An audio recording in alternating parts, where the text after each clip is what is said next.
Bismillah. Pendant un moment, la pièce se mit à tourner autour de Down. Je crois qu'il y a un petit malentendu. Max la transperça d'un regard aigu. Je ne pense pas. Vous avez suggéré que nous ne nous quittions pas d'une semelle. Cela signifie le jour et la nuit. C'est le seul moyen de tenir notre engagement. Dawn éprouvait maintenant une désagréable sensation d'étouffement. Elle était prête à tout pour aider Lorraine et pour gagner l'amour de Max. Mais pas à partager son lit. Pas comme ça. Dans son esprit, le don d'elle-même était un engagement à long terme, pas un coup de tête. Max, avant de poursuivre plus avant cette conversation, il faut que nous soyons clairs sur la manière dont nous passerons nos nuits. Un sourire ambigu étira la bouche de son compagnon. Comme j'ai déjà eu l'occasion de vous le dire, je suis tenté, mais dans les circonstances actuelles, je vote pour l'abstinence. C'est très bon pour l'élévation de l'âme. Donc, finalement, nous nous installerons chez vous. J'occuperai la chambre d'amis. Un immense soulagement envahit la jeune femme. Et quand avez-vous l'intention de déménager? Tout de suite. Et je propose que, désormais, nous passions un tutoiement. Ce sera infiniment plus naturel, mais... Il n'y a pas de mais, répliqua le jeune homme d'une voix suave. Mieux vaut battre le fer tant qu'il est chaud. Je rassemble quelques affaires et je suis à toi. Enfin, le temps de notre petite expérience. Se penchant sur elle, il lui picora les lèvres d'un bref baiser et quitta la cuisine. Je n'ai plus de dentifrice, cria-t-il depuis la salle de bain. J'utiliserai le tien en attendant de pouvoir faire des courses demain matin. Tandis qu'il parlait de choses et d'autres, Dawn, paralysée, au milieu de la cuisine, traversait une véritable crise de panique. Elle ne parvenait pas à croire ce qui lui arrivait, ou plutôt à ce qu'elle-même avait provoqué. Elle commençait même à se dire qu'elle pourrait bien le regretter. Max réapparut quelques minutes plus tard, muni d'un léger sac de voyage, et quand il passa un bras possessif autour de ses épaules, l'attirant contre lui pour un autre baiser, la jeune femme sentit instantanément fondre ses appréhensions. Elle le suivit docilement jusqu'à la porte. Lorsqu'ils pénétrèrent dans l'appartement de Valérie, le téléphone sonna. « Je réponds, déclara Max, et il s'empara du combiné, avant même que Dawn ait eu le temps de réagir. Son halo, lancé d'une voix sèche, aurait terrifié le monstre le plus menaçant. Un froncement de sourcils, la mâchoire soudain tendue de Max, confirmèrent les appréhensions de la jeune femme. Mis à part Lorraine et Valérie, Greg était le seul qui pouvait se permettre de téléphoner au bon milieu de la nuit. Max marmonna quelques mots peu aimables et raccrocha brutalement. Puis il tourna un regard accusateur vers sa compagne. « C'est ton ami Greg. Je croyais qu'il avait une fiancée. »« C'est exact, mais ils sont froids en ce moment. » « Évidemment, si Greg te téléphone ou vient te rendre visite 10 fois par jour, la pauvre fille a de quoi se poser des questions. » Stupéfaite, une fois de plus, par la perspicacité de Max, Dawn ne trouva rien à répondre. « Bon, il se fait tard, reprit-il. Un coup de fil à Jeff pour lancer l'opération, et ensuite je vais me coucher. » Bien contente qu'il soit occupé quelques minutes, Dawn s'empressa d'aller chercher draps et couvertures et entreprit de faire le lit de la chambre d'amis. Elle avait accompli cette tâche bien souvent pour Greg, mais d'une certaine manière, ses fantasmes étaient maintenant devenus réalité. L'homme dont elle était amoureuse allait dormir chez elle. « À quelle heure te lèves-tu » interrogea Max derrière son dos. Dawn sursauta, le rouge aux joues, comme si son hôte avait pu lire dans ses pensées. « À 6 heures. Moi je dors jusqu'à 10 heures, et à quelle heure rentres-tu à la maison ?»« Ce n'est jamais très régulier. Parfois je travaille ici, parfois chez des clients, ou directement au bureau de Nester, mais je rentre rarement plus tard que 4 heures. » Quand Max entreprenait de déboutonner sa chemise, Dawn, gêné, détourna les yeux. « Mais pas si vite pour ne pas saisir au vol son sourire moqueur. »« Mes horaires sont très variables, dit-il en continuant paisiblement. Mais avec notre projet, j'aurai trop de travail pour sortir après mon émission. Nous pourrons donc passer toutes nos soirées en tête-à-tête. Et comme je suis libre le dimanche, rien ne nous empêchera de faire la grasse matinée. Parlez pour vous, pour toi. Le dimanche, je vais à la messe à 10 heures. Alors je me lèverai plus tôt pour que nous déjeunions ensemble et je t'accompagnerai à l'église. » Dawn eut du mal à rester impassible. L'idée que Max assiste à un service religieux ne cadrait pas avec le personnage. Encore un effet de sa paranoïa, probablement. Il ne voulait pas quitter Dawn une seule seconde de peur qu'elle n'exerce son charme sur tout ce qui portait pantalon. « Comme tu voudras. Alors bonne nuit, et à demain, murmura-t-il. Une brève flamme s'alluma dans ses yeux clairs et Dawn se dépêcha de sortir. En entendant la sonnerie de la porte d'entrée, Dawn crut qu'elle dormait encore. Il ne pouvait s'agir que d'un mauvais rêve. Son réveil lui indiquait qu'il était 7h30.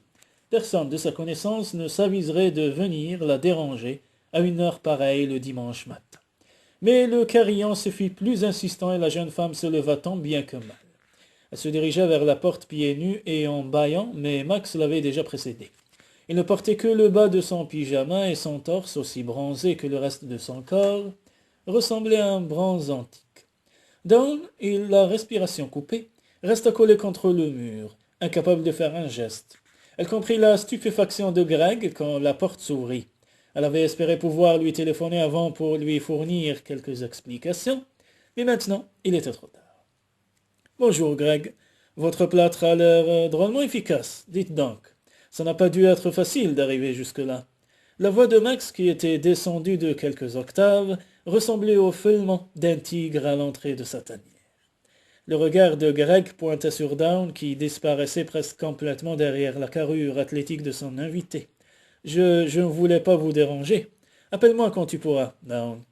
De toute façon, maintenant nous sommes réveillés. Vous feriez aussi bien d'entrer pour dire à Dawn ce que vous avez à lui dire.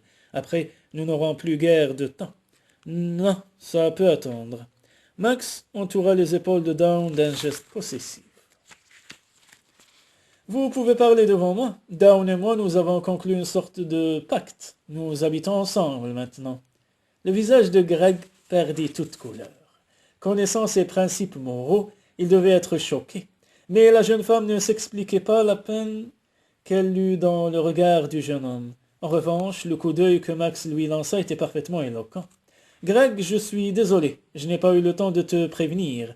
Pourquoi ne viendrais-tu pas dîner un soir de la semaine prochaine ?»« Non, merci, » répondit Greg, le visage fermé. « Je trouve l'idée de Dawn excellente, » insista Max. « J'aimerais faire plus ample connaissance avec vous. Elle dit que vous êtes quasiment un frère pour elle. » Max lança à la jeune femme un regard candide avant de poursuivre. « Pourquoi ne pas venir avec votre fiancé ? Je n'ai pas encore eu le temps de visionner le film que nous venons de tourner en Amazonie. Ça pourrait l'intéresser. Viens, Greg, je t'en prie, demain soir, ça t'irait ? Je suis de congé ce jour-là, renchérit Max, ce serait parfait. » Après une pause, Greg poussa un long soupir, comme s'il s'agissait d'une décision impossible à prendre. « Il faudra que je consulte Annette. »« Alors c'est parfait, » s'exclama Max d'un air jovial. « Arrivez à l'heure que vous voulez, je serai là, même si Dawn n'est pas encore rentrée. » La jeune femme lança à son compagnon un regard étonné. Pour quelqu'un qui venait tout juste d'emménager, elle jouait le rôle de mari modèle à la perfection. « C'est ça, Greg, » renchérit-elle, « et dès que tu auras la réponse d'Annette, téléphone pour nous confirmer. » Après avoir marmonné quelques vagues mots approbateurs, le jeune homme s'empressa de prendre congé. Refermant la porte derrière lui, Max se tourna vers Dawn, l'air triomphant. « Ton vieux copain d'enfance avait besoin de ce genre de leçon. Je suis réellement désolé pour lui, mais je crois que cette fois, il a compris. Peut-être que maintenant, il sera enfin capable de se construire sa propre vie. » Une partie du cerveau de Dawn enregistrait la parole de Max et les approuvait. Mais l'autre partie d'elle-même, beaucoup moins consciemment, se perdait dans la contemplation de son compagnon et se trouvait captive de son charme. Il se tenait debout, négligemment appuyé contre le chambranle de la porte d'entrée, les cheveux en désordre, une mèche blonde balayait son visage bronzé et sa bouche charnue était encore gonflée de sommeil. Dawn n'avait pas d'autre envie que de se blottir dans ses bras et de poser ses lèvres sur la toison dorée qui recouvrait son torse. « Ce n'est pas bien de me regarder comme ça, » murmura Max très doucement. « Même si j'étais d'accord, tu sembles oublier que nous avons certaines obligations. Il est temps de nous préparer. » C'était parfaitement exact. Elle avait oublié leur emploi du temps. Humiliée à l'idée que Max pût produire sur elle un tel effet, Dawn se précipita dans la salle de bain. 20 minutes plus tard, une bonne odeur d'œuf au bacon s'infiltrait jusque dans la chambre, lui chatouillant agréablement les narines. Elle rejoignit Max dans la cuisine, vêtue d'une robe stricte et d'un blazer noir. « Comment aimes-tu tes œufs » s'enquit son compagnon penché sur les fourneaux. Il avait l'air comme chez lui dans la petite cuisine, ce qui n'avait rien d'étonnant, puisque les appartements étaient tous conçus sur le même modèle. Brouillé. À la surprise de la jeune femme, la table était mise. Il y avait du jus d'orange fraîchement pressé dans les verres et des toasts chauffés sur le gril. En vieux célibataire endurci et aventurier qui plus est, Max savait parfaitement régler les détails pratiques de la vie quotidienne. Connaissant la force de conviction dont une femme était capable quand elle avait jeté son dévolu sur un homme, Dawn se demandait une fois de plus comment il avait pu échapper au filet d'une sirène. Ou plutôt pourquoi. Et un peu de sa bonne humeur s'évapora quand elle se rappela que leur vie commune n'était que provisoire. Elle n'avait aucune garantie sur le futur qu'apporterait un quelconque changement dans la nature des sentiments que Max lui portait. Un bon petit déjeuner nous fera oublier les fatigues de la journée d'hier, commenta Max, en posant devant elle une assiette remplie d'œufs brouillés, artistement disposés sur de fines tranches de bacon. Puis il prit place en face d'elle et attaqua sa part avec entrain. « Tout est absolument délicieux, » déclara Dawn, quelques minutes plus tard, en repoussant son assiette vide. « Merci, Max. Ça faisait des années que personne ne m'avait préparé mon petit déjeuner. » Max parcourut d'un regard voilé le visage au teint pur de la jeune femme, rencontra ses yeux verts, qui luisaient comme ceux d'une chatte repue, et lui un étrange petit rire. « Je comprends ça. Manger est certainement la dernière chose à laquelle un honnête homme doit penser quand il se réveille à ton côté. » Le rouge aux joues, Dawn avala son verre de jus d'orange d'un trait. Encore un atout de Max, il savait faire les compliments, et malgré leur ambiguïté, ils étaient toujours sincères. Dawn remit la cuisine en ordre. Quand elle revint dans la salle de séjour, son compagnon arborait un costume gris, assorti d'une chemise d'un ton plus soutenu et d'une cravate de soie. Fraîchement rasé, il fleurait bon l'eau de toilette, et son charme était irrésistible. Le cœur de Dawn se remit à battre la chamade. Une semaine, à ce rythme, et elle n'aurait aucune chance de pouvoir jouer son rôle d'actrice. Elle serait morte d'émotion et d'amour avant. Ils quittèrent l'appartement par la porte de derrière et prirent une fois de plus la voiture de Max. L'église que fréquentait Dawn était située non loin de l'université, à 2 rues de l'immeuble où la jeune femme avait grandi. D'aussi loin qu'elle se souvienne, c'était l'église qu'elle avait toujours fréquentée avec ses parents. Tout le monde connaissait tout le monde, et elle imaginait déjà les commérages quand les gens verraient Max à son côté. En descendant de voiture, Max s'empara d'autorité de la main de la jeune femme, et ils se dirigèrent vers le porche. Une foule se pressait déjà sur le parvis, et plusieurs connaissances se précipitèrent tout sourire vers Dawn, avec la ferme intention de se faire présenter le nouveau venu. Certains avaient déjà identifié le plus célèbre animateur de Radio Talk.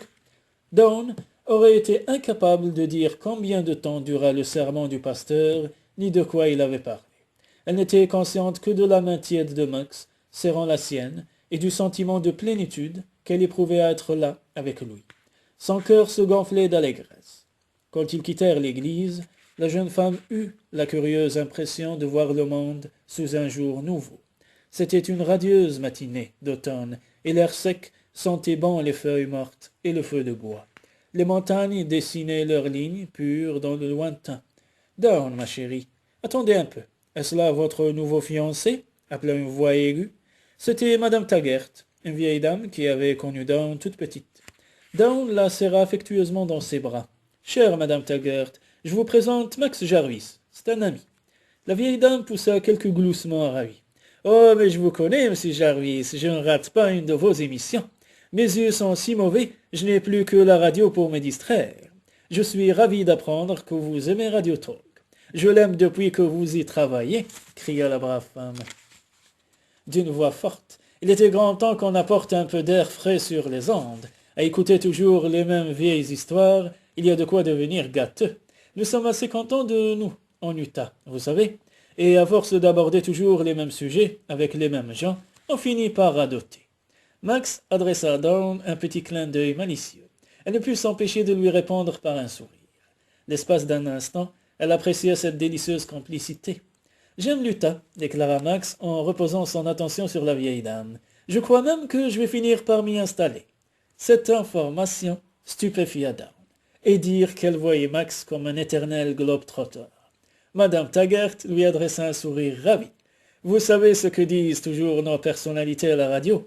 Les plus belles filles d'Amérique sont nées ici. » Une fois encore, le regard de Max croisa celui de sa compagne. « Je serais bien mal placé pour dire le contraire. » Se tournant vers Down, Madame Taggart la secoua doucement par la manche de son blazer. Vous savez, mon petit, ajouta-t-elle en scandant ces mots d'un hochement de tête, il est très bien, votre nouvel ami. Je vous souhaite bonne chance, et maintenant il faut que j'y aille. Il est midi et mon gendre n'aime pas attendre.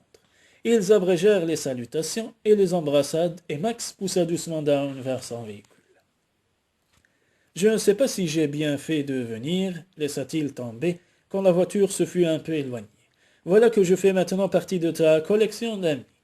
Il avait de nouveau enfourché son cheval de bataille favori. Madame Taggart m'a souvent aperçu à l'église en compagnie de Greg, qu'elle me voyait très bien épouser, à moins qu'il ne jette son dévolu sur Valérie. Quand ma sœur s'est mariée, dans son esprit, l'affaire était faite. Je serai la femme de Greg, et elle en est restée là. Il n'y a pas de quoi fouetter un chat, il me semble. Max sembla se détendre un peu. Ils roulèrent encore un moment en silence, puis il déclara. Une messe de 2 heures, pour moi qui n'ai pas mis les pieds dans une église depuis 20 ans, c'est assez pour me mettre l'estomac dans les talons. Allons nous promener en montagne. Nous mangerons sur la route. 2 heures plus tard, tandis que confortablement installés à la terrasse d'un restaurant, ils terminaient leur tarte aux fruits des bois. Down observait Max entre ses paupières mi-closes, allongé dans un transat. Son compagnon semblait absorbé par le spectacle de la cascade qui s'écrasait au pied des rochers. Le soleil jouait dans ses cheveux, caressait doucement sa peau mate. Il était d'une beauté à vous arracher le cœur. Maintenant que je t'ai raconté ce qu'il m'est arrivé avec Perry, ne vas-tu pas m'expliquer enfin pourquoi tu ne t'es pas encore marié? Comme elle ne le voyait que de profil, elle crut qu'il s'était endormi. Max, sa voix monta soudain dans l'air tiède. Il y a eu plusieurs femmes dans ma vie, bien sûr, mais l'idée de me marier avec l'une d'entre elles ne m'est jamais venue à l'esprit. As-tu vécu avec elle? Non, tu es la seule à connaître ce privilège. Le cœur de Dawn bondit dans sa poitrine. Prétends-tu faire partie de ce faible pourcentage d'hommes qui ne supportent aucun lien, de quelque sorte qu'il soit? Pas davantage, sinon je ne vivrais pas chez toi en ce moment. Avant même qu'elle ait compris ce qui lui arrivait, Max s'était levé et, se penchant sur elle, l'embrassait comme un homme assoiffé boit une fontaine.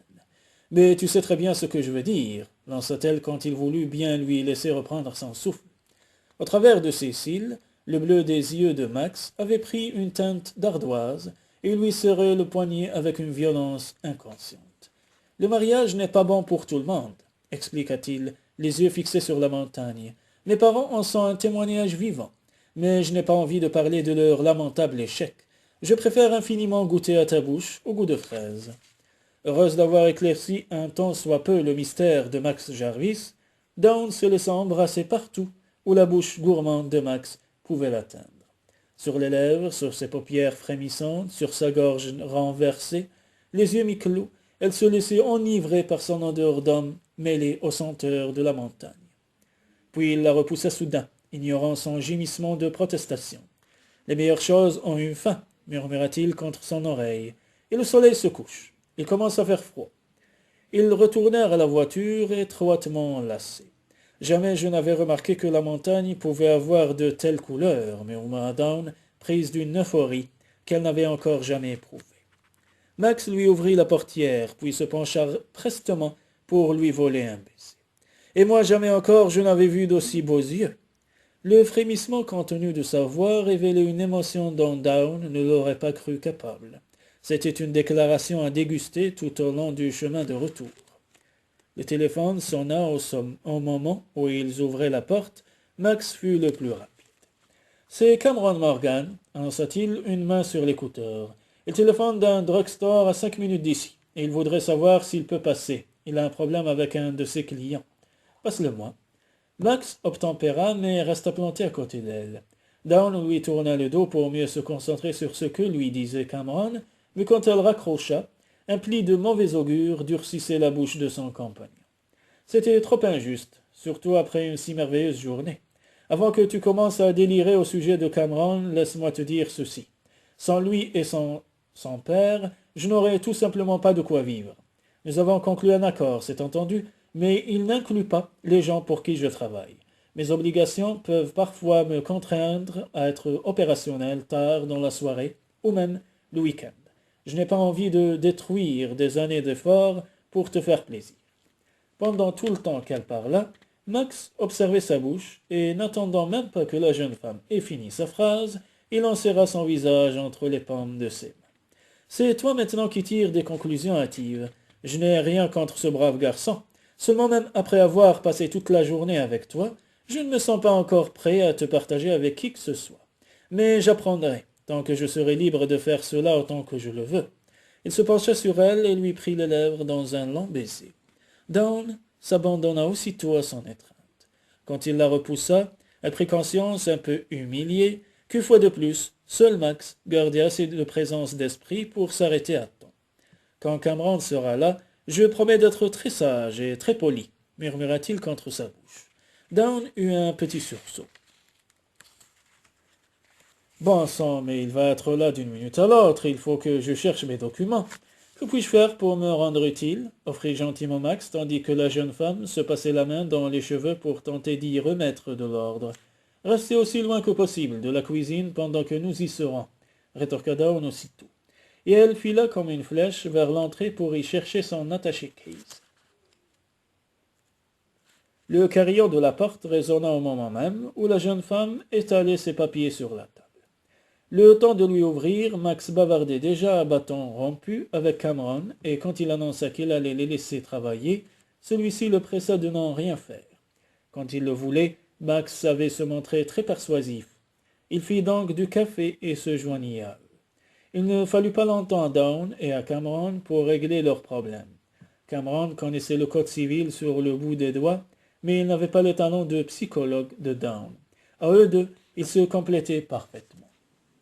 Maintenant que sa mission était remplie, Dawn n'aspirait plus qu'à se retrouver seul en tête-à-tête avec Max.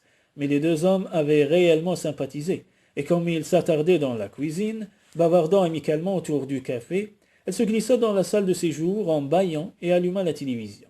En demandant à Max d'être aimable avec son employeur, elle ne s'attendait pas à être obéie de la sorte. Quand Cameron vint la remercier et lui souhaiter bonne nuit, la jeune femme était déjà à moitié endormie. Max reconduisit le visiteur jusqu'à la porte, puis il revint éteindre la télévision. « Il est l'heure d'aller dormir, petite marmotte. »« Pas encore. »« Si, allez, debout. » Après avoir effleuré ses lèvres d'un léger baiser, Max prit la jeune femme dans ses bras et la porta jusque dans son lit. Dawn le contemplait, penché sur elle, dans le halo de lumière blonde que diffusait la lampe de la table de nuit. Elle voulait lui dire à quel point elle avait apprécié cette journée. « Max mit une main sur sa bouche, et un tremblement fit frémir son regard, son grand corps. « Chut, il faut dormir, Dawn. » Soudain, la chambre devint noire, et la porte se referma avec un petit déclic.